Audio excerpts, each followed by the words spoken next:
A scarred mastiff is hauled away after one shocking moment at a town festival, and suddenly the whole town wants him gone. A lone kennel owner fights back while a powerful developer smooths over the story, and a disappearance turns suspicion into something dangerous. The dog, long written off as vicious, seems to notice things no one else can. Small traces, strange smells, a pattern nobody wants found. Loyalties fray, smoke and mirrors take over, and the truth starts looking more dangerous than the lie. If the town needs a scapegoat, who will stand for the one who can't speak? And can one hated dog pull the curtain back before it's too late? The autumn air crackles with excitement as red and gold leaves dance across the town square of Alders Ridge. Eulalia Finch adjusts the display of handmade dog treats at her booth, arranging the pumpkin-shaped biscuits just so. The Harvest Festival has drawn what seems like the whole town. Kids with sticky candy apple faces dart between legs, while parents browse craft stalls and sample hot cider. "Easy there, big guy," Eulalia murmurs as Thorn shifts beside her. The massive mastiff's scarred face and torn ear usually make people nervous, but today he's on his best behavior, sitting calmly as children tentatively offer pets under Eulalia's watchful eye. Mayor Thompson works the crowd ahead, his cream-colored suit pristine as he poses for photos with his young aide, Rebecca Mills, who clutches a tablet and follows in his wake. The local newspaper photographer trails them, camera clicking away. "Just look at this wonderful turnout," the mayor booms, waving at the gathering crowd. "This is what Alders Ridge is all about, community tradition coming together as neighbors." Eulalia notices Thorn's head snap up, his amber eyes fixed on something near the stage, his muscles tense under her hand. "What is it, boy?" she whispers, following his gaze. Everything happens in a blur. Rebecca stumbles near the stage steps, her tablet clattering down. As she reaches to catch herself, Thorn bolts forward with surprising speed for such a large dog. People scream and scatter as he bounds toward the mayor's aide. "Thorn, no!" Eulalia shouts, knocking over displays as she races after him. But it's too late. The mastiff collides with Rebecca, knocking her sideways. Phones appear everywhere, recording the chaos. Mayor Thompson backs away, shouting for security. Rebecca curls into a ball, shaking, as Thorn stands over her, hackles raised. "Get back! He's dangerous!" someone yells. "Call animal control." Eulalia pushes through the crowd. "Thorn, come." Her voice cracks with desperation. "He's not dangerous. He would never hurt anyone." But the damage is done. Within minutes, the festival grounds swarm with police and animal control officers. Video clips of the incident flood local social media, each share adding fuel to the growing outrage. "That dog's a menace," Mayor Thompson declares to the gathering reporters. "We're lucky no one was seriously injured. This kind of vicious animal has no place in our community." "No, you don't understand," Eulalia pleads, as two officers approach with catch poles. "Thorn saved my life when I was lost in Sawyer's Canyon 3 years ago. He found me, stayed with me through the night. He's gentle. He would never attack without reason." Her words fall on deaf ears. The animal control officers loop their poles around Thorn's neck. He doesn't resist, but looks at Eulalia with such trust that her heart shatters. "Please," she begs, "just let me take him home. We can sort this out." "Ma'am, step back," an officer warns. "This dog is being taken into custody pending investigation. You'll be contacted about a hearing date." The local newspaper editor, Jim Walsh, scribbles furiously in his notepad. "Ms. Finch, how do you respond to witnesses calling your dog unstable and dangerous?" "That's not true." Tears stream down her weathered cheeks. "You all know us. Thorn helps at the kennel. He's good with the rescue dogs, with kids." "He attacked an unarmed woman in broad daylight," Mayor Thompson interrupts. "The video evidence is clear. We have a responsibility to public safety." Eulalia watches helplessly as they load Thorn into the animal control van. Her booth lies in shambles, treats scattered across the ground. Festival-goers whisper and point, keeping their distance. Parents clutch their children closer. "I always said that dog looked mean," she overhears someone mutter. "Those scars? You can't trust a dog like that." The van's doors slam shut. Through the window, Thorn's amber eyes meet hers one last time before they drive away. Eulalia stands alone on the festival green, her hands balled into fists at her sides. Her whole body trembles with a mixture of rage and heartbreak.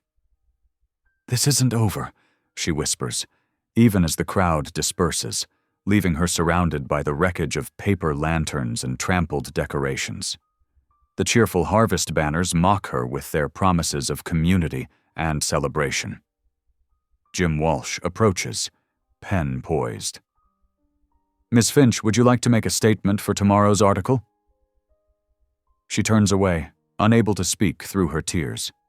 Her phone buzzes constantly with notifications as the video spreads, each ping another nail in the coffin of Thorn's reputation. But beneath her grief, a steel core of determination takes hold. She knows her dog.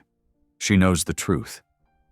And she won't rest until everyone else knows it too.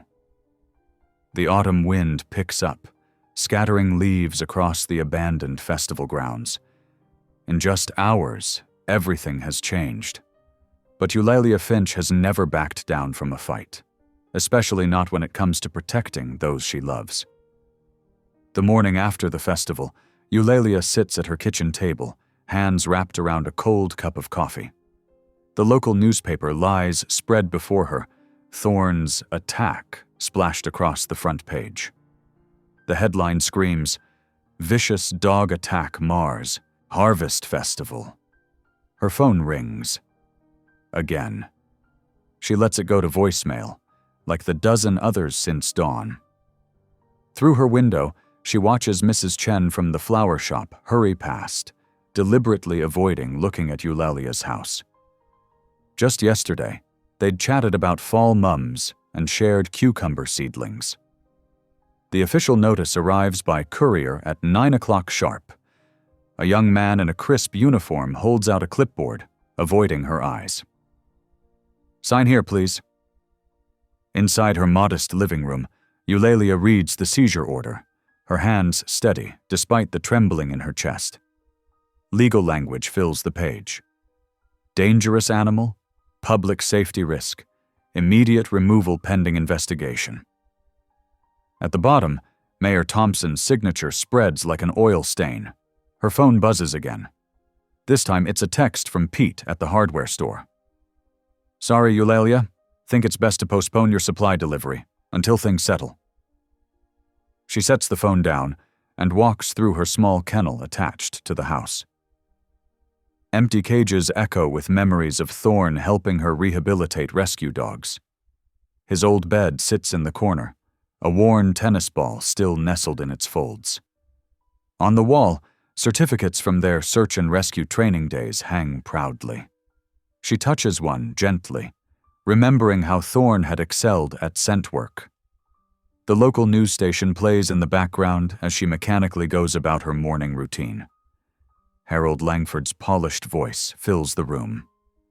As a prominent member of this community, and someone deeply invested in its future, I cannot stand by while dangerous animals threaten our citizens. This incident highlights the need for stricter regulations. Eulalia's hands clench around Thorn's spare collar, the one she'd carefully patched with leather scraps when money was tight. The stitches are still holding strong, just like her resolve. The doorbell rings again.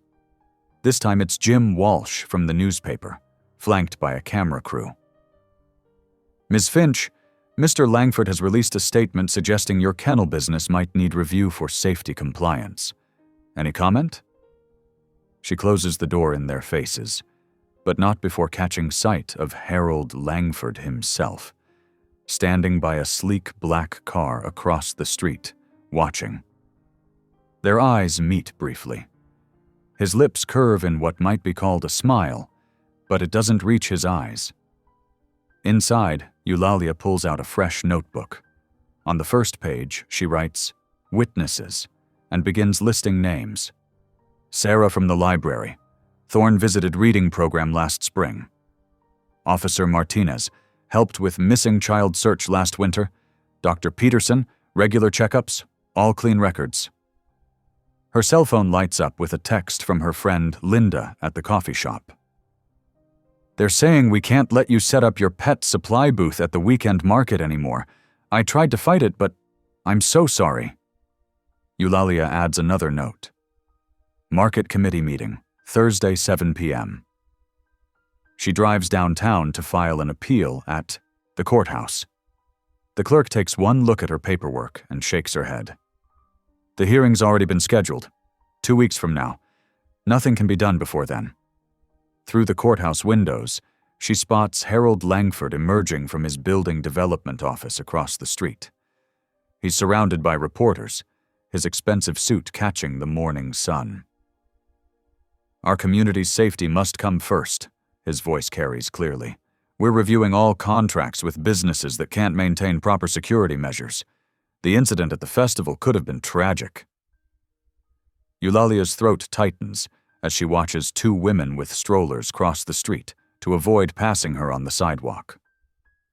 These are people who've known her for years, who've brought their pets to her kennel, who've seen Thorne at every town event. Back home, she spreads her documents across the kitchen table. Thorne's vaccination records, training certificates, photos from therapy dog sessions at the senior center. Her fingers trace a photograph of Thorne lying patiently while a child reads to him at the library. The evening news drones on. Local developer Harold Langford has announced a review of all vendor contracts for the upcoming Winter Festival, citing public safety concerns. In related news, the City Council will hold an emergency session to discuss animal control ordinances. Eulalia takes out her phone and starts recording. This is a record of events beginning October 12th. Thorne was seized after an incident at the Harvest Festival. I'm noting that before the video went viral, no formal complaint had ever been filed against him. His record was clean. The following people can verify his gentle nature. A text message interrupts her recording. It's from the pet food supplier. "Due to liability concerns, we'll need to suspend your account temporarily." She adds another note to her growing list. "Document all canceled contracts and lost business." The sun sets over Alders Ridge, casting long shadows through her quiet house. In the kennel, the empty cages stand as silent witnesses to her isolation. But as Eulalia reviews her notes and straightens her files, her jaw sets with determination. They might have the power, the money, and the influence, but she has something they don't. The truth. She picks up Thorne's patched collar from the table, running her fingers over the worn leather. The town's machinery may be turning against her, but she's spent years tracking lost people through wilderness. She knows how to follow a trail, how to persist when others give up. And she knows, with bone-deep certainty, that Thorne is innocent. The morning news hit like a thunderbolt. June Langford, Harold's 20-year-old daughter, hadn't been seen since Tuesday night. Her silver Prius sat empty in the college parking lot, her phone going straight to voicemail. Eulalia learned about it while cleaning kennels, the radio crackling through her small, portable speaker. Her hands froze mid-task, water dripping from the hose she held. The timing couldn't have been worse. Within hours, social media exploded. Comments flooded the local news site. "Didn't that dangerous dog get loose near the college? Someone should check that kennel woman's property." By afternoon, police cars crawled past her house every hour. Eulalia's phone buzzed with cancellations. Mrs. Peterson, who'd boarded her poodles with Eulalia for 8 years, left a hesitant message. "With everything going on, maybe we should wait a while." The first rock crashed through her front window at dusk. Eulalia swept up the glass, her hands shaking not from fear but fury. A note wrapped around the rock read, "Where is she?" She was taping cardboard over the broken window when headlights swept across her driveway. Her heart jumped, but it was just a battered blue tow truck. Rigo Santos stepped out, carrying a large thermos. "Thought you might need this," he said, holding up the thermos. "My mama's coffee recipe. Works better than whiskey for rough nights." Eulalia had known Rigo for years. He'd jumped her car once during a snowstorm, refused payment, and they'd developed a quiet friendship of occasional nods and waves. Now, standing in her darkened driveway, his solid presence felt like the first real thing she'd encountered all day. "They're saying awful things in town," he said, following her inside. "About Thorn, about you." "They think he had something to do with June?" Eulalia's voice cracked. "He's been locked up for days." Rigo poured coffee into 2 chipped mugs. "People are scared. Scared people believe stupid things." They sat at her kitchen table, surrounded by unpaid bills and newspaper clippings. Rigo studied a map of the college area, while Eulalia described June's last known movements. "She was supposed to meet friends for study group," Eulalia said, pointing to the library. "Never showed up. Her car was found here in Lot C." "I know that lot," Rigo nodded. "Did my share of jump starts there? Bad lighting? No cameras on the west side?" "The sheriff barely listened when I tried to share what I knew about June," Eulalia said. "She volunteered at the animal shelter last summer. Sweet girl, nothing like her father. She seemed troubled sometimes." Rigo's eyes narrowed. "Troubled how?" "Like she was carrying something heavy. She'd come to the shelter on off hours, just sit with the dogs. Said it helped her think." A car drove by slowly, its headlights painting bars across the kitchen wall. Eulalia tensed until it passed. "They're watching my place," she said quietly. "Waiting for me to slip up, give them something to blame Thorn for. Then we'll have to be smarter than them." Rigo pulled out his phone, showing her a series of photos. "I've been keeping track of strange vehicles near the college lot. This van, no plates, tinted windows, showed up 3 times this week." Eulalia leaned closer. "When exactly?" "Monday morning, Tuesday afternoon, Wednesday night, around when June disappeared." They worked late into the night, mapping timing and locations. Rigo's mechanical mind caught patterns Eulalia might have missed. Her experience with search and rescue added crucial details about timing and terrain. Near midnight, someone pounded on her door. Eulalia opened it to find Sarah, her last remaining kennel employee, looking apologetic. "I'm sorry," Sarah stammered. "My parents, with everything that's happening, I can't work here anymore." After Sarah left, Eulalia slumped in her chair. "That's it. I can't run the kennel alone." "You're not alone," Rigo said firmly. "My nephew Marco needs work after school. Good kid, loves dogs, and I can help mornings before the garage opens." "Why?" Eulalia asked. "Why help when everyone else is running?" Rigo was quiet for a moment, his coffee cup warming his work-roughened hands. "Because I knew your husband Jack before the accident. He always said you were the strongest person he'd ever met. Said you'd walk through fire to save someone who needed help." He met her eyes. "Think June needs help right now." A text message lit up Eulalia's phone.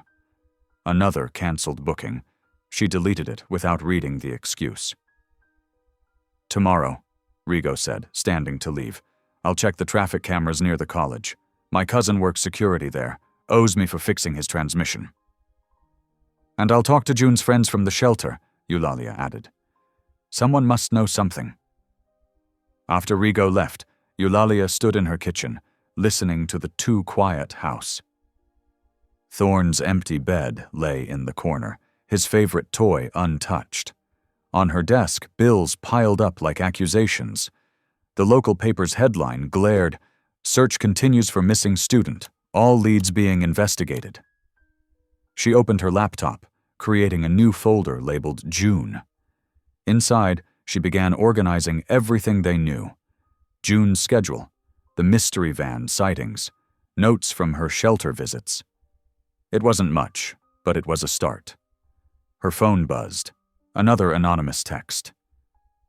"Your dog killed her. Everyone knows it." Eulalia didn't delete this one. Instead, she took a screenshot and added it to her growing file. Each threat, each accusation, each frightened whisper, they were all part of the puzzle. And she'd learned long ago, during those long search and rescue operations, that every puzzle had a solution if you looked hard enough. She just had to stay strong. For Thorn. For June. For the truth that lay buried beneath all this fear and speculation. Outside, another police car rolled by, its lights off, but its presence clear in the darkness. Eulalia straightened her shoulders and began reviewing her notes. Tomorrow would bring new challenges, but for now, she had work to do. The next evening found Eulalia and Rago parked in his tow truck, watching the abandoned Alders mill through a curtain of relentless rain. Their breath fogged the windows as they waited, scanning for any hint of movement in the decaying structure. The old mill's silhouette stood stark against the darkening sky, its broken windows like hollow eyes staring back at them.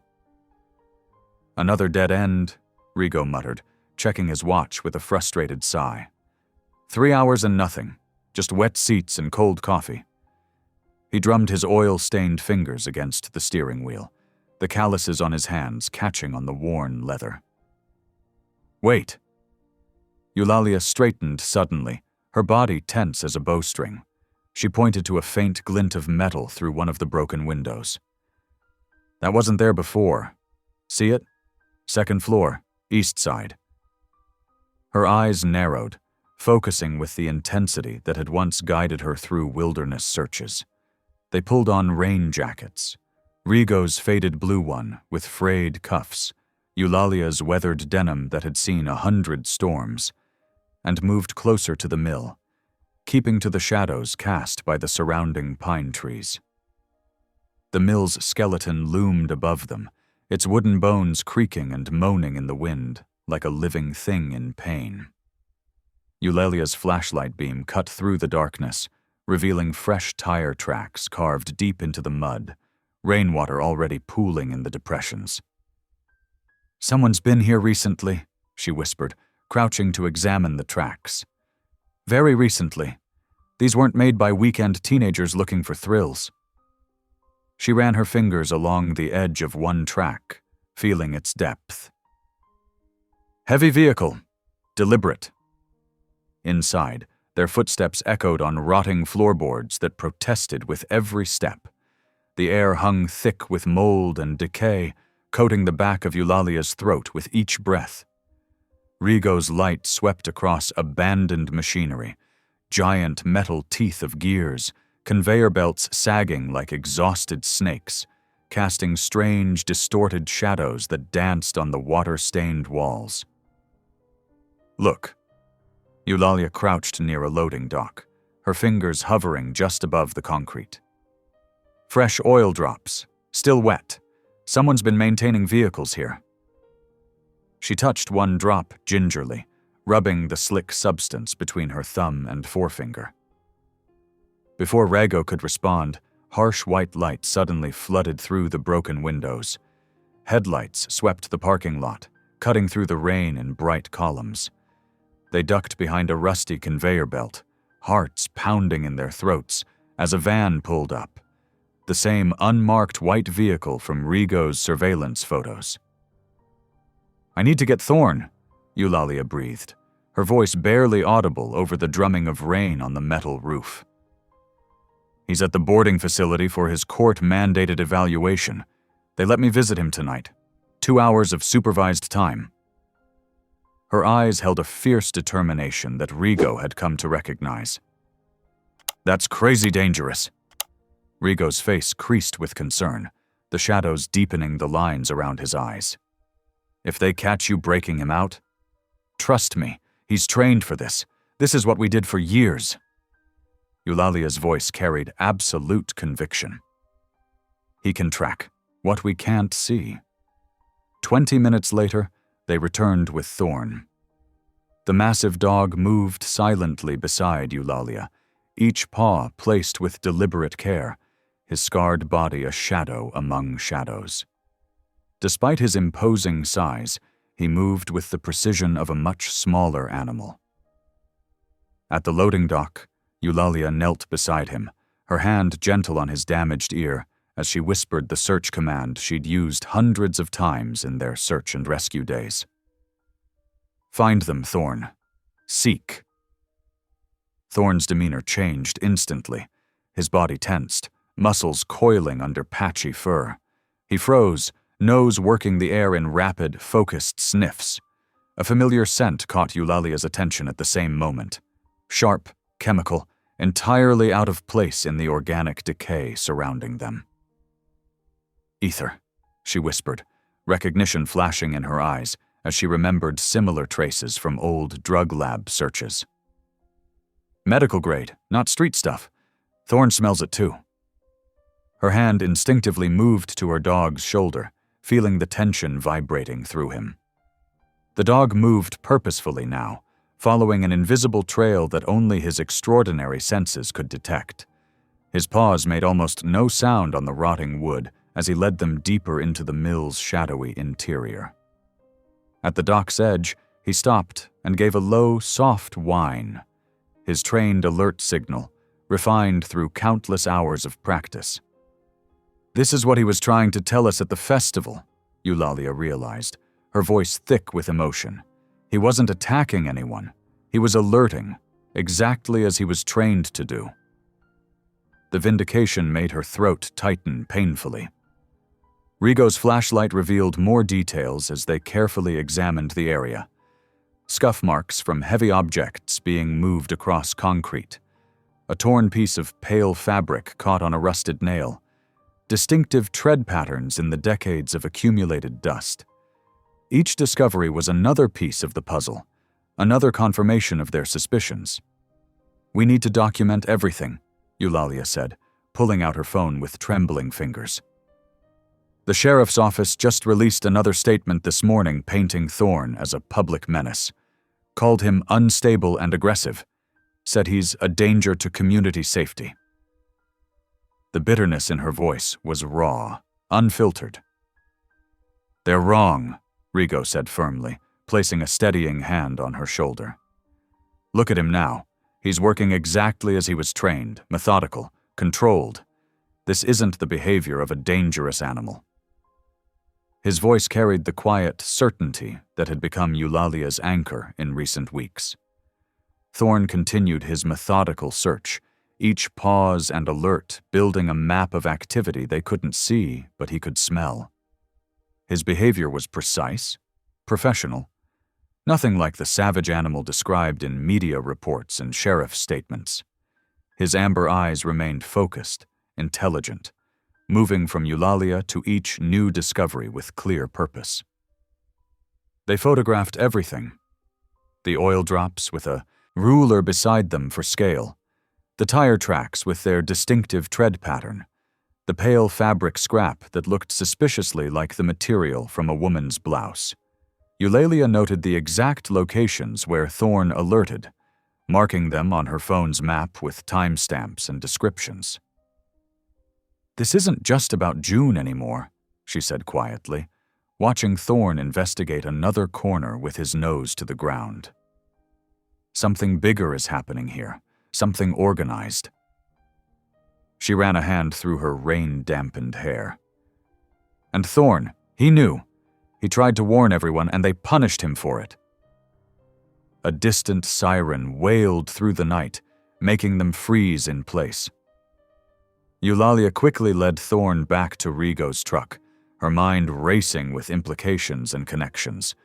Her gentle, trained partner wasn't the monster they'd made him out to be. He was doing exactly what she'd taught him.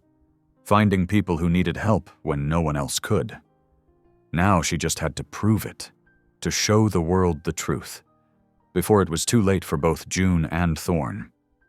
As she helped her dog into the truck's cab, she felt the weight of what they'd discovered settling in her chest, both a burden and a terrible responsibility. Dawn broke harsh and cold over Alder's Ridge. Eulalia sat at her kitchen table, staring at the morning's newspaper. The headline made her stomach turn. Missing girl's scent found on dangerous dog. The words seemed to pulsate on the page, each letter a personal accusation. The article beneath featured a grim-faced Sheriff Morton pointing at a chain-link fence, explaining how evidence linked Thorne to June Langford's disappearance. She crumpled the paper and threw it across the room, watching it bounce off the wall and land near Thorne's empty food bowl. Thorne would never hurt anyone. She knew that as surely as she knew her own name. The Mastiff had slept at the foot of her bed through countless thunderstorms, had gently taken treats from children's hands, had whimpered at injured hikers during rescue missions. The phone rang, shattering the heavy silence. It was the animal control officer, his voice clipped and official. "Ms. Finch, the evaluation committee has moved up their timeline, given new evidence." "What evidence?" Eulalia's voice cracked, her knuckles whitening around the receiver. Her heart hammered against her ribs like it was trying to escape. "Sheriff Morton reports finding Miss Langford's hair tie in the kennel yard. And with your dog's history of aggression." "That's impossible. Thorne's been in custody since the festival, and he's never been aggressive, not once in 7 years. Eulalia paced the worn linoleum, the phone cord tangling around her arm. "This is being manufactured. You must see that. The hearing is tomorrow at 9 a.m. I suggest you bring legal representation." The line went dead. Eulalia's hands shook as she dialed Rigo, breathing in short, panicked bursts. The morning sun cast accusatory fingers of light through her kitchen window, illuminating the dust motes dancing in the air. "They're planting evidence," she said when he answered, not bothering with a greeting. "We need to move faster. They're setting him up to be destroyed." An hour later, they hunched over records at the county clerk's office. The fluorescent lights buzzed overhead like persistent insects, and the smell of old paper and coffee permeated the air. Rigo's fingers traced down columns of numbers while Eulalia scanned lease agreements, her eyes burning from concentration. "Look at this," he muttered, tapping a yellowing document with oil-stained fingertips. "The mill's been listed as condemned since 2015, but there are utility payments from last month." His dark eyes met hers, a flicker of vindication passing between them. "Who's paying them?" Eulalia leaned closer, her shoulder pressing against his. "Shell Company." Rigo scratched his chin, the rasp of stubble audible in the quiet room. "But the paperwork was notarized by Harold Langford's office. See this stamp here? That's his company seal." Eulalia's phone buzzed in her pocket, another anonymous threat glowing on the screen. "Hope you're ready to put that killer down." The message was followed by a crude drawing of a dog with X's for eyes. She switched it off with trembling fingers, swallowing the knot of fear in her throat. At the mill, the wind whistled through broken windows, carrying the scent of decay and something chemical beneath. Cigarette butts littered the loading dock, fresh ones, the filters still white. An overturned metal chair lay near a wall panel that didn't quite match the others. The screws were shiny brass instead of rusted iron, and the paint shade was subtly newer. "Hidden door," Rigo said, running his hands along the edges, his breath fogging in the chill air. It swung open with a groan that echoed through the cavernous building, revealing stairs descending into darkness like a throat swallowing them whole. Their flashlights illuminated a narrow shaft, concrete walls sweating with moisture. The air grew colder as they descended, carrying a faint scent of perfume and fear. At the bottom, they found a small room with a cot, empty food containers, and a battery-powered lamp. A woman's hairbrush lay on a makeshift table, strands of pale hair caught in the bristles. "Someone's been living here," Eulalia whispered, her voice unnaturally loud in the confined space. "Recently." She picked up a water bottle, still half full. "Very recently." A car door slammed above, the sound reverberating through the concrete. They killed their lights and listened to footsteps cross the loading dock, heavy and purposeful. Eulalia pressed herself against the damp wall, feeling Rigo's protective arm across her shoulders. When the steps faded, they crept back up, hearts pounding in synchronized fear. In the parking lot, Sheriff Morton stood beside his cruiser, speaking into his radio. His face was impassive, but his posture betrayed tension. "Another false lead. Place is empty." He paused, listening. "Yes, sir. I'll make sure. The hearing will proceed as planned." That afternoon, the local news ran the story. "Desperate dog owner makes baseless claims." The reporter quoted Sheriff Morton calling their investigation attention-seeking behavior from a woman who can't accept her pet's dangerous nature. Footage showed the mill exterior with police tape, then cut to Harold Langford expressing concern about distractions from the search for my daughter. Eulalia watched the broadcast from the animal control waiting room, each word landing like a physical blow. Through the window she could see Thorne in his run, head down, spirit dimming. Once proud and alert, he now lay curled into himself, ribs visible beneath his patchy fur. The evaluation coordinator approached with a clipboard, her sensible shoes squeaking on the linoleum. "Final assessment tomorrow," she said without meeting Eulalia's eyes, her voice professionally detached. "Given the evidence, you should prepare yourself for the likely outcome." She hesitated, then added in a softer tone, "I'm sorry." Eulalia pressed her forehead against the cold glass, separating her from Thorne, leaving a smudge shaped like a teardrop. "I won't let them hurt you," she whispered, fog blooming on the pain with each word. "I promise." But her voice shook with the uncertainty that haunted her bones. Back home, she spread their evidence across the kitchen table. Utility records, photographs, the fabric scrap found in Thorne's kennel. The pieces surrounded her like a puzzle with missing edges. None of it proved June's location. None of it saved Thorne. The clock on the wall ticked relentlessly, each second carrying them closer to morning, closer to the moment when she might lose everything. Rigo arrived with coffee and determination, his truck rumbling into her driveway just after midnight. The steam from the cups mingled with their breath in the chilly kitchen. "We're missing something," he said, studying the mill blueprints spread beneath his calloused hands. "Why that specific room? Why go through all this trouble? What's Langford hiding that's worth framing a dog and risking his daughter?" "Because they're hiding something bigger than June," Eulalia replied, the realization dawning as she spoke. And Thorne knew it that day at the festival. He was trying to tell us. Her fingers brushed the creases from a photograph of the mastiff, remembering the intensity in his amber eyes. She touched the fabric scrap they'd found, remembering Thorne's trained alerts in the mill, the same behavior he'd shown during search and rescue operations when he'd found survivors. Whatever was happening went deeper than a missing person case. The connections between Harold, the sheriff, the mill, and June's disappearance formed a web too intricate to be coincidence. But without concrete proof, both June and Thorne would pay the price. The town had already decided Thorne's guilt. They needed more than suspicions to save him.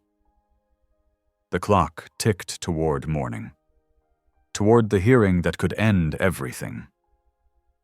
Eulalia squared her shoulders and kept working, the determination in her eyes reflecting the same loyalty Thorne had always shown her. She wouldn't let them bury the truth. Not while she still had time to dig. Not while Thorne's life hung in the balance. The morning after their mill discovery, Eulalia met Cyrus Merritt in the back booth of May's Diner. The high school science teacher dabbed his napkin against his forehead, his wire-rimmed glasses fogging up from the steam of his coffee. "My niece Sarah won't stop talking about how gentle Thorne was with her class," he said, voice low. "That day he visited for the safety demonstration, he let the kids pull his ears, never even flinched." Eulalia nodded, throat tight. "We need help, Cyrus. Something's happening at that mill, and the sheriff won't listen." "I've noticed trucks," he said. "Late nights when I'm grading papers. Always the same pattern. They arrive after midnight, leave before dawn." They were joined by Marcus Chen, whose gas station faced the mill's back entrance. He spread a handful of receipt copies on the table. "Same company card," he pointed out. "Buying diesel every Tuesday night for 3 months, but the mill's supposed to be shut down." Rigo arrived with maps he'd borrowed from the city planning office. They gathered around them while the diner emptied, marking delivery patterns and security patrol times. "We need evidence they can't ignore," Eulalia said. "Photos, documentation, something concrete." That night, they positioned themselves around the mill's perimeter. Cyrus in his car grading papers, looking like any dedicated teacher working late. Marcus on his usual evening maintenance rounds. Rigo's tow truck parked with apparent engine trouble. Eulalia waited in the shadows near the loading dock, camera ready. At 11:45, headlights swept the lot. A white truck backed up to the dock, no company name visible. She snapped photos as 2 men unloaded wooden crates. The flash caught one man's attention. He pointed toward her hiding spot. "Run!" Rigo's voice carried across the lot. Eulalia sprinted to his truck. They peeled out as flashlights bobbed in pursuit. Back at Eulalia's house, they reviewed the photos. Blurry images showed the crates and partial license plates. "It's something," Rigo said. "We can track the—" Pounding at the door cut him off. Sheriff Morton stood on the porch, deputies flanking him. "Search warrant," he announced, pushing past her. "Anonymous tip about stolen property." They turned the house upside down. In Eulalia's bedroom closet, a deputy found a girl's backpack. June's name was embroidered on the front. "That's not mine," Eulalia protested. "Someone planted it." "Save it for your lawyer," Morton said, "and stay away from the mill. Next time won't be just a warning." The morning papers. Headline read, "Missing girl's backpack found in dog owner's home." Below it, a smaller story. Late-night disturbance at mill traced to conspiracy theorists. Langford's lawyer called a press conference. "These dangerous allegations and trespassing incidents must stop," he declared. "We're filing for an emergency injunction." Eulalia's small group gathered in Rigo's garage, away from prying eyes. "They're trying to discredit us," she said. "But why go to such lengths unless we're close to something?" "The mill records show more than just recent activity," Cyrus noted, spreading papers across Rigo's workbench. "There's a pattern going back months. Chemical deliveries, unusual power usage. My niece's friend saw June arguing with her father the day before she disappeared," Marcus added. "Right outside the mill." Eulalia's phone buzzed. Another text from Animal Control. The evaluation board had reached their decision. Her hands trembled as she read the message. "They're moving up Thorne's." She couldn't finish the sentence. Rigo gripped her shoulder. "We'll find proof before then. We've got 4 people now, 4 sets of eyes." "5, came a quiet voice. Sarah, Cyrus's niece, stepped out from behind a shelf. "I followed my uncle. I want to help. Thorne's my friend, too." Eulalia looked at their small band of allies. A teacher, a mechanic, a gas station owner, a teenager, and herself. Not much against the town's power structure. But they believed in Thorne's innocence. They'd seen the truth behind the mill's facade. "We keep digging," she said. "But carefully now. They're watching for us to make mistakes." They divided the work, Marcus tracking truck patterns, Cyrus analyzing chemical manifests, Sarah monitoring social media for mentions of June. Rigo worked his contacts at other garages, asking about unusual repair jobs. But with each small discovery, counter-evidence appeared. Anonymous sources discredited their findings. Security footage went missing. Witnesses changed their stories. The town's mockery grew louder. Conspiracy nuts appeared in spray paint on Eulalia's kennel wall. Customers canceled appointments. Parents pulled their children from Cyrus's class. Yet they persisted. Each night they added to their wall of evidence in Rigo's garage. String-connected photos to documents, timeline to locations. The pattern was there, just out of reach. "We're missing something obvious," Eulalia said, staring at their work. "Something right in front of us." But time was running out. Thorne's evaluation loomed closer, and Langford's lawyers pushed for stricter containment measures. The truth was there, buried under layers of deception and power. They just had to dig faster than their opponents could bury it. The morning light filtered through Rigo's dusty garage windows, casting long shadows across their wall of evidence. Eulalia stared at the photos, documents, and red string connections until her eyes burned. Her coffee had gone cold hours. "Ego." "Look at this again," she said, tapping a photo of Thorne at the mill. "See how he's positioned? Head up, nose working, front paw lifted?" Rigo squinted at the image. "That's not aggression, is it?" "No." Eulalia's voice softened with memory. "That's a trained response. I taught him that stance years ago, back when we worked search and rescue."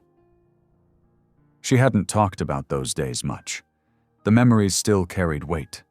Long nights in the wilderness, desperate families waiting for news, the heavy responsibility of being someone's last hope. "I didn't know you did SAR work," Cyrus said, looking up from his stack of papers. Eulalia nodded, running her fingers over an old photo she kept in her wallet. It showed a younger version of herself, in an orange vest, Thorne beside her looking sleek and strong. 5 years with the volunteer unit. We specialized in chemical detection, industrial accidents, spills, that sort of thing. Thorne has a nose for benzene compounds. That's what he was reacting to at the mill. The others gathered closer as she pulled out more photos from her rescue days. Thorne in training exercises, alert and focused. Certificates of completion, commendation letters. "This changes everything," Cyrus said, examining the documentation. "A trained detection dog responding to suspicious chemicals. That's not random aggression. That's exactly what he was supposed to do." "And what he did at the festival," Eulalia added quietly. "I've been so focused on proving his innocence, I forgot to explain his competence."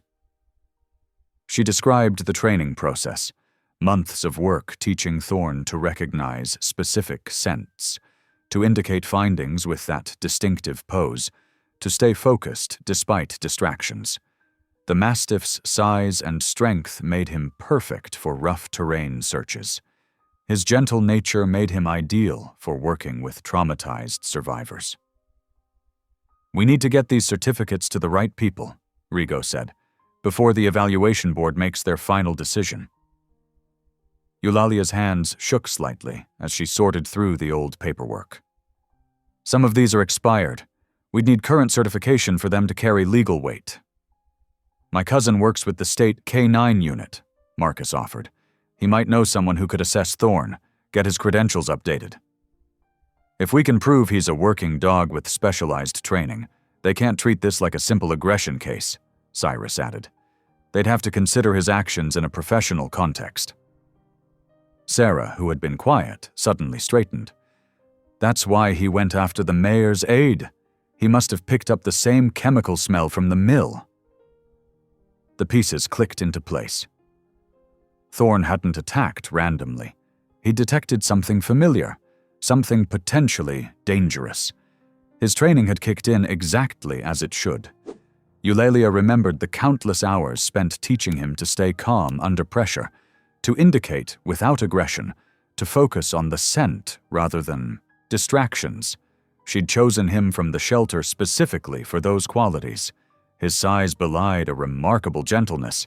His scarred appearance masked keen intelligence. We've been defending him as a pet, she realized. We should have been presenting him as a professional. They began gathering the documentation. Training certificates, photographs of successful searches, letters from families they'd helped.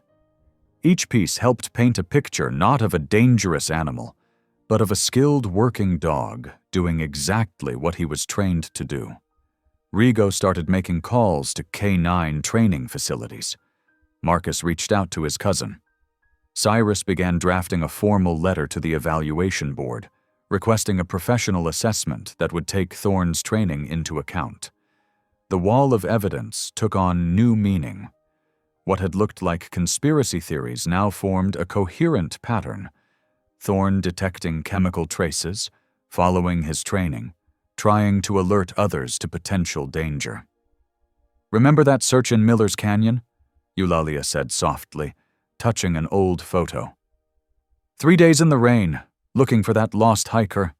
Thorne found him in an old mine shaft, half conscious from fumes. Everyone said it was impossible, but Thorne knew. The memory strengthened her resolve. They weren't just fighting for a pet.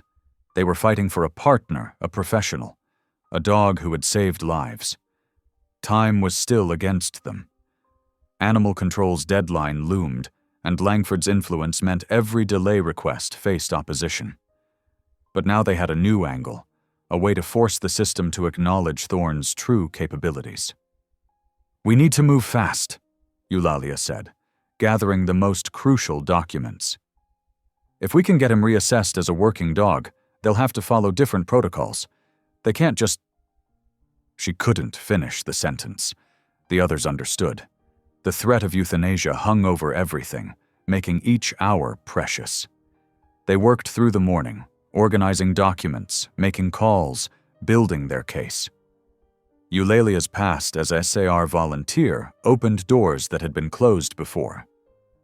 People who understood working dogs spoke a different language, saw past the sensational headlines to recognize the trained behaviors being described.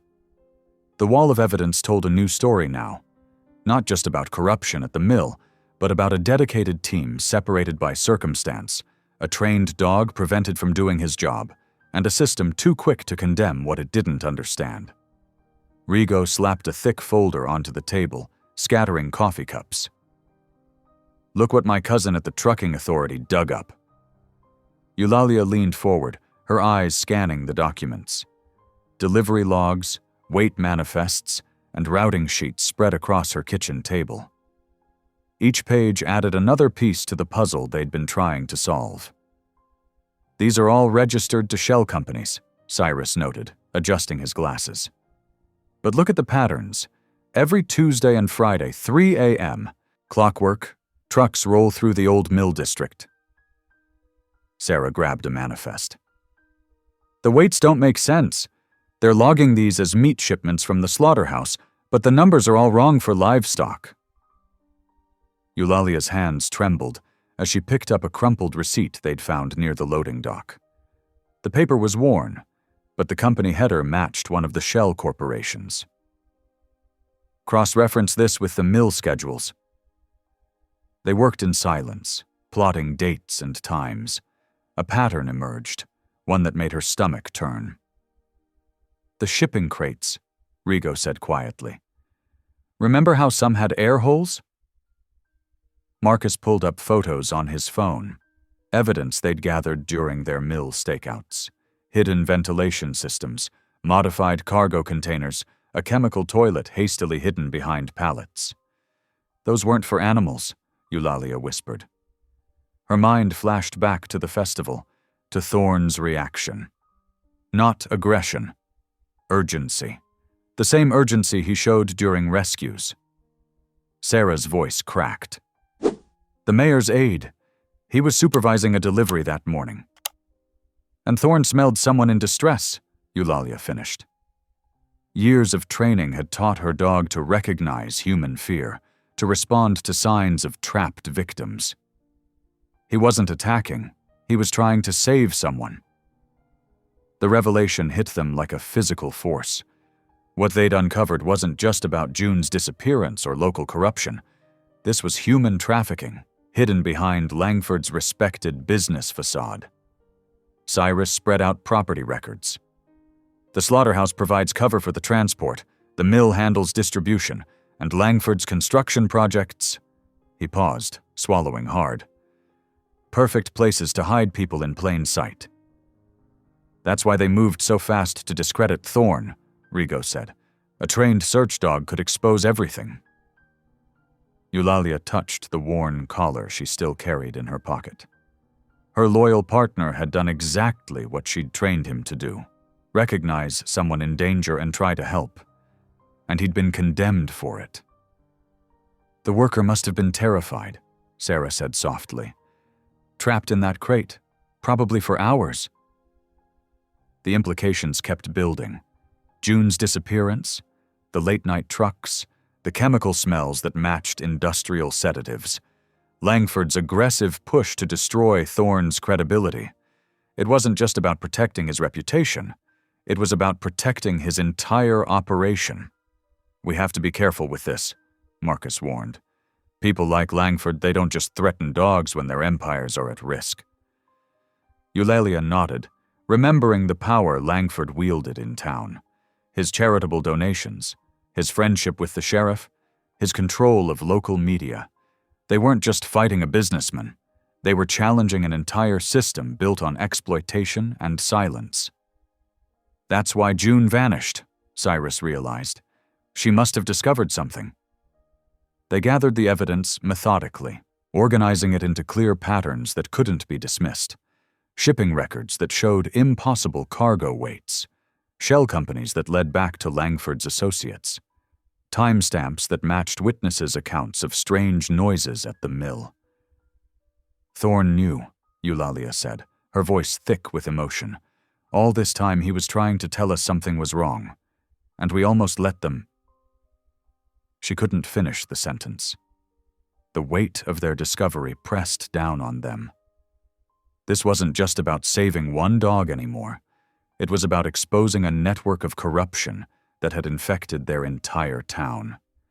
Every business that looked away from suspicious deliveries. Every official who accepted Langford's explanations without question. Every system that helped keep victims invisible. We need to move carefully, Rigo advised. One wrong step and they'll bury this evidence along with everything else. Sarah organized the documents into clear categories: financial records, witness statements, photographic evidence. Each piece supported the others, building a case too solid to ignore. This changes everything, Cyrus said. They're not just trying to silence a dog. They're trying to hide crimes against human beings. Eulalia looked at her wall of evidence with new understanding. What had seemed like disconnected pieces now formed a clear picture. One that revealed how power and money had corrupted their town's soul. Thorne hadn't just been protecting her all these years. He'd been trying to protect everyone. In Rigo's dimly lit garage, Eulalia spread the documentation across his workbench. Old certificates from search and rescue training. Photos of Thorne during missions. Records of successful finds. Each piece built their case that Thorne wasn't just a pet. He was a trained detection specialist. "We need current certification," she said, running her fingers over a faded diploma. "Something that proves his skills are still active." Rigo nodded, wiping grease from his hands. He'd spent the morning modifying his work van, installing hidden cameras and microphones in the wheel wells and cargo space. "I've got 4 angles covered, clear shots of any suspicious cargo they might move." "The recordings won't mean anything without proper cause for surveillance," Cyrus reminded them. He sat surrounded by property records and business filings, his teacher's precision evident in his organized notes. We need Thorn's detection work recognized first. That gives us legitimate reason to investigate. Sarah, who'd been quietly reviewing transport schedules, looked up. I found something. Langford's foreman, Mike Reeves. He oversees all mill deliveries personally. Always Thursday nights, always the same route. Predictable schedule, Rigo said. That works in our favor. Eulalia pulled out her old training manual. Here, the protocol for scent certification. We need 3 documented demonstrations under controlled conditions, witnessed by qualified observers. I know someone, Cyrus offered. Former K-9 officer who retired to Cedar Grove. He still does consulting work for small departments. If he validates Thorn's abilities, it becomes admissible evidence, Eulalia finished. Her heart quickened. This was their chance, not just to save Thorn, but to expose everything. They worked methodically through the afternoon. Rigo installed sensors that would activate his cameras when specific vehicles approached. Sarah mapped alternate routes they could use to track the foreman's van without being spotted. Cyrus highlighted every procedural violation in Langford's permits, ammunition for future warrants. The timing has to be perfect, Eulalia said, checking her watch. We get Thorn certified first. Then we use his skills to justify monitoring the routes, one legal step at a time. Rigo emerged from under his van, face streaked with dust. I've got a friend at the State Transportation Office. He can flag any wait station violations, give us more leverage. They were building layers of legitimate pressure. Each piece of evidence would support the others, creating a web of documentation that couldn't be easily dismissed. It wasn't just about catching criminals. It was about doing it in a way that would stand up in court. We'll need backup plans, Sarah cautioned. Langford's people will be watching for surveillance. Eulalia nodded, remembering how quickly their previous evidence had been discredited. That's why everything has to be official this time. No amateur detective work. We do this by the book. They studied the certification requirements together. Thorn would need to demonstrate specific alerts for different scents, show consistent tracking behavior, maintain focus despite distractions, all while being evaluated by qualified observers. 3 demonstrations, Cyrus repeated. 3 chances to prove what he can do. He won't fail, Eulalia said firmly. Not when lives depend on it. Rigo finished installing the last camera and joined them at the workbench. Once we have certification, we can request formal investigation of any alert he gives. They can't ignore that. The plan took shape. Get Thorn certified, document his reaction to specific transport vehicles, use that as probable cause for deeper investigation. Each step carefully within legal bounds. Sarah marked potential observation points on their map. We'll need to coordinate with the K-9 expert's schedule. Time it so certification happens before Thursday's delivery. And have everything in place to move fast once we have it, Eulalia added. She could feel the weight of their preparation, the precise balance they needed to maintain. One mistake could derail everything. Cyrus organized their documentation into clear categories: Thorn's training history, Langford's suspicious permits, witness statements about the mill. Every piece supports the others, he said. We're building a case that can't be ignored. They worked late into the evening, checking equipment and rehearsing scenarios. The modified van was their mobile command center, ready to track and record. Their evidence files were organized and backed up. Their timeline was precise. Thursday, Eulalia said finally, looking at her tired allies. We'll have Thorn's certification by Wednesday afternoon. Then we set up along the route and wait. Rigo squeezed her shoulder gently. We'll be ready. All of us. They gathered their materials carefully, each person knowing their role. It wasn't just about justice anymore. It was about doing justice the right way, building a case that would expose corruption and stand up to any challenge. One step at a time, Eulalia reminded herself, touching Thorne's collar. "We'll show them what you really are, boy. What you've been trying to tell us all along." The team dispersed into the night, carrying pieces of their plan. Tomorrow they would begin the certification process. Then, armed with legal authority and careful preparation, they would set their trap and wait for Langford's operation to reveal itself. Under the cover of darkness, Eulalia and her team positioned themselves around the abandoned mill. Rigo's modified van sat hidden behind overgrown bushes, its sophisticated recording equipment humming quietly. Inside, screens showed feeds from multiple cameras, each aimed at crucial points around the loading dock. "Movement at the south entrance," Sarah whispered through their earpieces. She had taken position in a second vehicle near the highway turnoff. Thorne sat alert beside Eulalia, his muscular frame tense but controlled. His training had paid off, 3 perfect certifications, documented and validated by the retired K-9 officer. Now they waited to put those skills to real use. A white van rolled silently into view, headlights off. The foreman, Marcus Wheeler, stepped out and glanced furtively around the empty lot. Thorne's ears pricked forward, his nose working the air. "Got him on camera 3, Cyrus confirmed from inside their surveillance van. "Clear view of his face." Wheeler moved to the back of his van, unlocking it with practiced efficiency. The sound of metal scraping against metal carried through the still night air. Thorne's posture changed, the alert pose Eulalia knew so well. His nose pointed firmly towards the vehicle. "He's picking up something," Eulalia murmured into her mic. "Same scent he alerted to before." They watched as Wheeler began unloading crates, wooden boxes just large enough to hold a crouched person.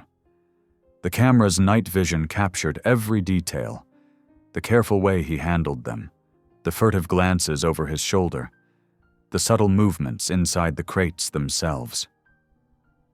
"There's someone in there," Rigo's voice was tight with anger. "Getting everything recorded?" "Every second," Cyrus confirmed. "GPS coordinates embedded in the footage. Timestamps running." Wheeler made 3 trips, moving crates from his van into the mill's loading dock. Each time. Thorne's alert grew more intense, though he remained perfectly still as trained. Eulalia's heart pounded. This was what they'd waited for, clear evidence of trafficking activity. A second vehicle appeared, larger and unmarked. 2 more men emerged, speaking in low voices to Wheeler. The cameras caught their conversation, their gestures toward the crates, the exchange of papers. "That's Rodriguez," Sarah reported. "Langford's head of security. This ties it directly to him." They filmed for 45 minutes as the men transferred the crates to the larger truck. Thorne maintained his alert the entire time, providing certified documentation of detecting suspicious substances or persons in distress. When the vehicles finally pulled away, Eulalia's hands were shaking. "Tell me we got all that." "Everything," Cyrus confirmed. "Multiple angles, crystal clear audio, and Thorne's certified alert gives us probable cause for the whole thing." They waited another 30 minutes to ensure the site was clear before regrouping at Rigo's garage. The footage, when played back on larger screens, exceeded their hopes. Wheeler's face was clearly visible. The crates showed obvious signs of containing people. Rodriguez's presence created a direct link to Langford. "We need to move fast," Sarah said, already preparing the files for transfer. "Get this to every reporter who'll listen before they can spin it." By dawn, the footage had been secured on multiple drives and sent to carefully chosen journalists. The first story broke on the local news website by mid-morning. By lunch, regional outlets had picked it up. Social media exploded with clips of Wheeler unloading suspicious crates, while Langford's security chief supervised. The town's reaction was immediate. People who had shunned Eulalia now called to offer support. The sheriff's office was flooded with demands for investigation. Reporters gathered outside Langford's office building, shouting questions about human trafficking allegations. "Look at this," Cyrus said, showing them his tablet. Online forums were filling with previous employees, sharing stories of suspicious activities they'd witnessed at Langford's properties. The dam had broken. Eulalia felt lightheaded with relief. "This vindicates everything, shows exactly what Thorne was trying to tell us." The evidence was irrefutable.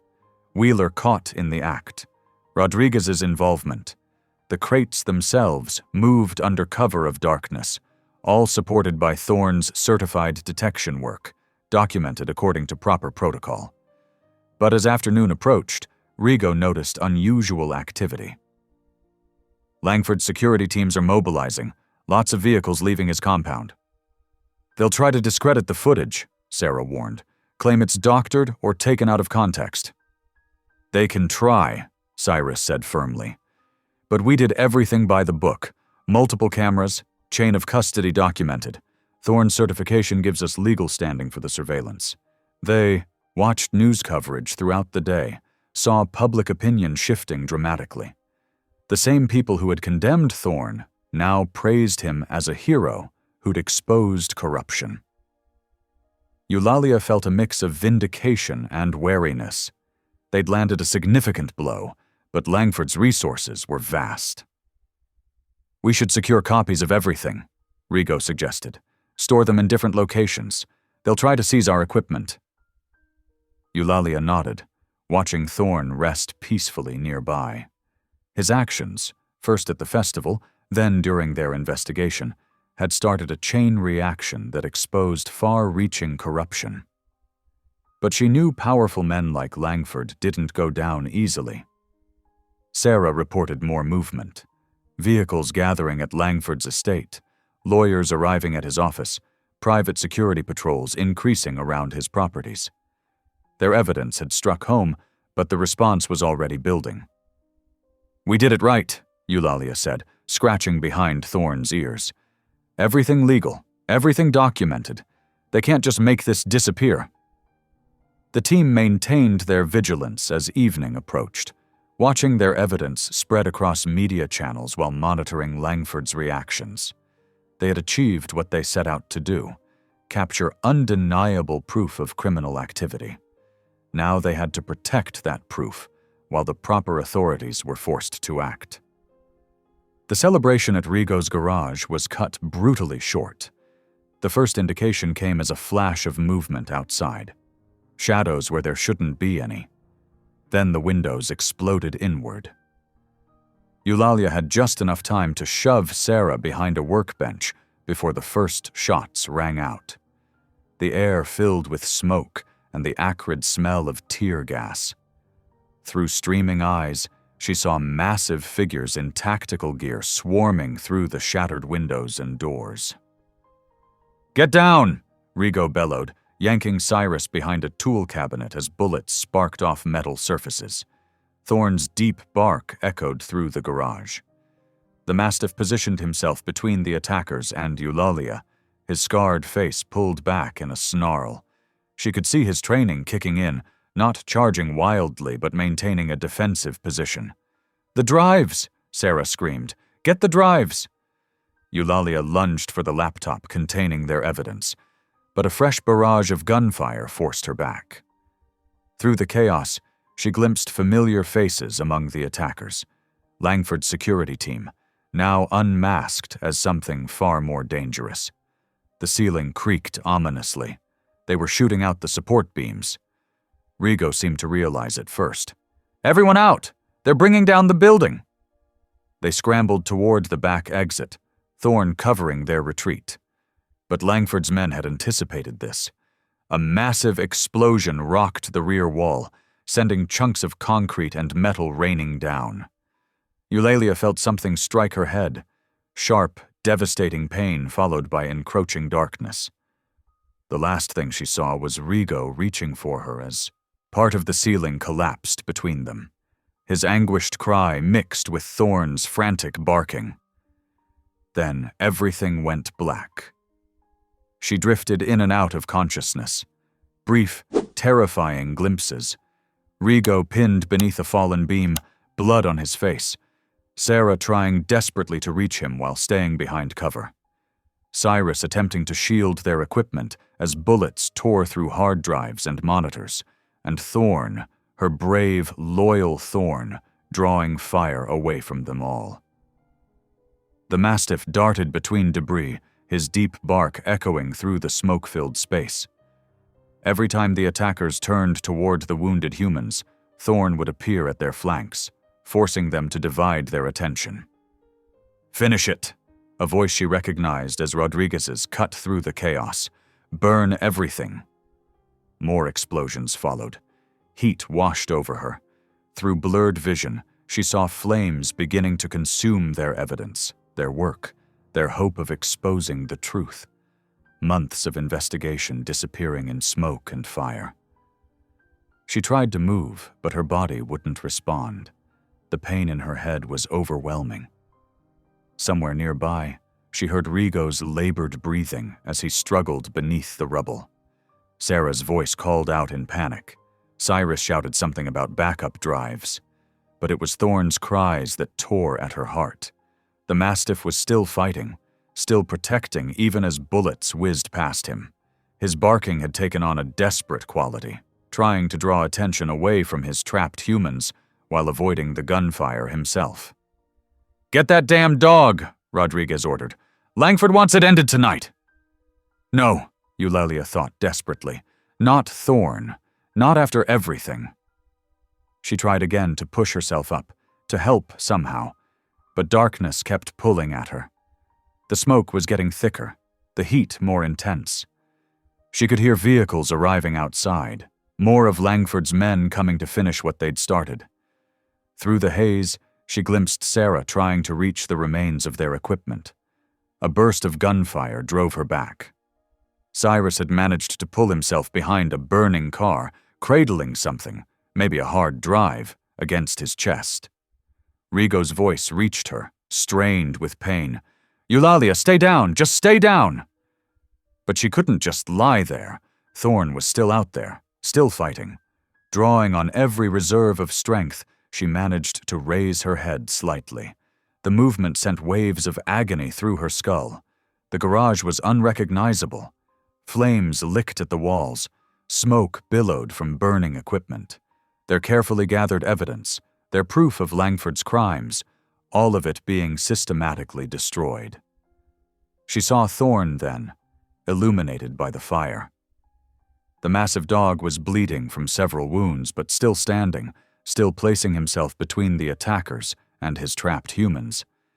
His amber eyes met hers across the burning room. In that moment, she saw not just loyalty, but understanding. He knew what they were trying to do, knew what was at stake. "Target the support beams!" Rodriguez shouted. "Bring it all down!" More shots rang out. Metal screamed as another section of roof began to give way. Sarah screamed a warning. Cyrus shouted something lost in the chaos. Rigo's grunt of pain as shifting debris pressed down on him harder. And through it all, Thorn's deep bark continued, defiant, protective, refusing to abandon them even as their world literally collapsed around them. Eulalia tried to call to him, to tell him to run, to save himself, but the words wouldn't come. The darkness was pulling her down again. The last thing she heard was Rodriguez giving orders to his men. "Find anything that could be evidence. Burn it all. Then call our contacts at the paper. Time to bury these troublemakers for good." Then consciousness slipped away entirely, leaving her with only the sound of Thorn's desperate barking echoing in her mind, and the terrifying certainty that they had lost everything they'd fought so hard to achieve. Eulalia's eyes fluttered open to harsh, fluorescent lights. The hospital room came into focus slowly, along with the steady beep of monitors. Her head throbbed, but the fog was lifting. Beside her bed, Rigo dozed in a chair, his arm in a cast and cuts visible on his face. "You're awake." Sarah appeared in the doorway, holding 2 cups of coffee. Dark circles ringed her eyes. The doctor said you have a concussion, but you'll recover. Memory crashed back like a wave. The mill, the ambush, the fire. Thorn? Eulalia's voice cracked. He's alive? Sarah pressed a cup into her hands. Dr. Martinez is treating him at her clinic. 3 bullet grazes, but nothing critical. That dog's as tough as they come. Relief flooded through her. Then another thought hit. The evidence? Mostly destroyed, Rigo said, stirring in his chair. But Cyrus managed to save 1 backup drive, and I had my phone recording in my pocket the whole time. Got Rodriguez giving orders to burn everything. Clear proof of obstruction. Eulalia pushed herself up straighter, ignoring the pain. We need to move fast, while they think we're down. Already on it. Sarah pulled out her tablet. Remember Deputy Chen? She reached out, said she's been documenting irregularities in how the sheriff handled June's case. And look who else made contact. She turned the tablet to show an email from Marcus Rivera, an investigative reporter from the city paper. He'd been following their posts about Langford's operation and wanted to help. We're not alone anymore, Rigo said quietly. People are starting to see through Langford's facade. A soft knock interrupted them. Deputy Chen entered, her uniform crisp but her expression troubled. How are you feeling, Miss Finch? Ready to end this, Eulalia replied. Chen nodded. I've been compiling evidence for months. Suspicious shipments, missing persons reports that got buried, workers who disappeared after complaining about conditions at Langford's facilities. The sheriff kept ordering me to drop it. She paused. But after what happened at the mill, I can't stay quiet. We need to move carefully, Sarah cautioned. Langford's already tried to kill us once. That's why we need to strike now, Eulalia insisted. While they're confident they've silenced us. She turned to Chen. Can you get us back into the mill, officially? With a warrant based on the new evidence, yes. But we'll need backup we can trust. Rigo straightened. I know some guys, ex-military. They'd help provide security while we search. And I've got Rivera and his camera crew standing by, Sarah added. Everything gets documented this time. Eulalia swung her legs off the bed. Then let's go. Thorn picked up a scent there before, something that made him react strongly. We need to follow that lead while we have the chance. You should rest. Rigo started to protest. No time, she cut him off. June's still missing. Other workers too, probably. We know Langford's willing to use violence to keep his secrets. Every hour matters. Within 2 hours, their makeshift team assembled at the mill. Dr. Martinez arrived with Thorn, who limped slightly but stood alert, amber eyes scanning the area. Rigo's security friends took up positions while Rivera's crew set up cameras. Deputy Chen kept uniformed officers at a distance, citing an ongoing investigation. Ready, boy? Eulalia knelt beside Thorn, touching his scarred head gently. He looked at her steadily, then moved forward with purpose, nose working the ground.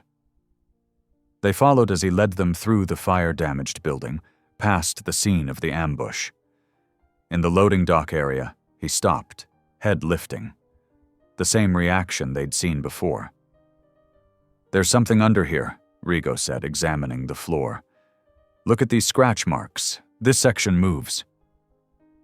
It took 3 of them to shift the heavy panel, revealing a set of stairs descending into darkness. Thorn's low growl echoed in the space. Camera rolling, Rivera confirmed quietly. Stay behind me, Chen ordered, drawing her weapon. Security team, maintain perimeter. They descended carefully. The basement opened into a series of chambers. Old mining tunnels, Eulalia realized. The perfect hidden network for moving people unseen. Thorn froze, hackles rising. A moment later, they all heard it. Voices ahead. Someone crying. Police, don't move! Chen shouted as a figure appeared in a cross tunnel. The man raised a gun, but before he could fire, Thorn launched forward with a deep bark that echoed through the tunnels.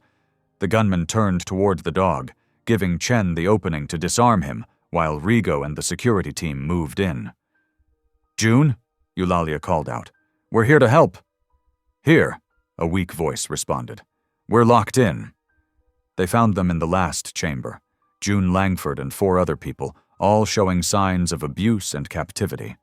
While the others rushed to help, Eulalia watched Thorn standing guard at the tunnel entrance, alert and protective.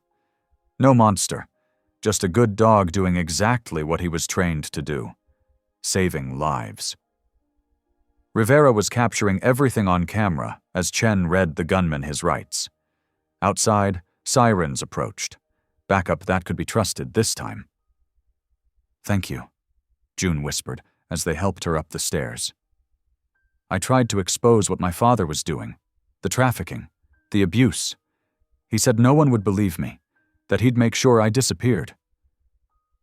"People will believe now," Eulalia assured her, watching Thorn limping but steadfast beside them.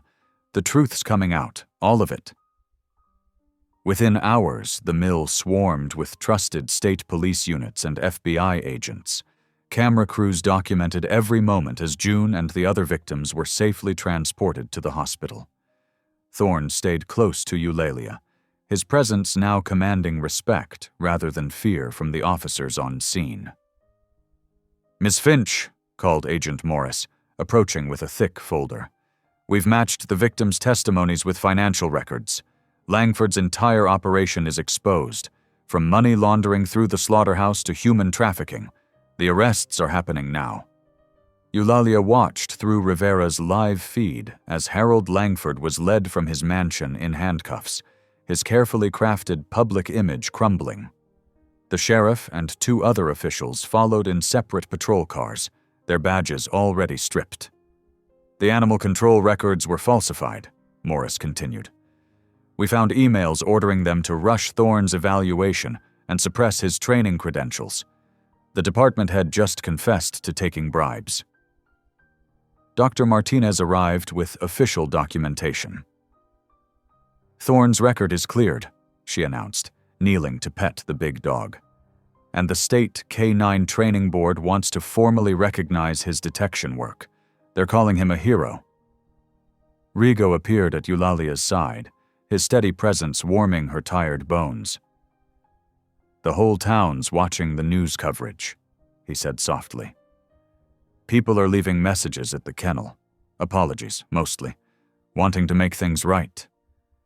Eulalia felt tears welling up. After weeks of isolation and fear, after nearly losing everything, justice was finally breaking through. But it wasn't the public vindication that moved her most deeply. It was the way Rigo's hand found hers, how naturally their fingers intertwined.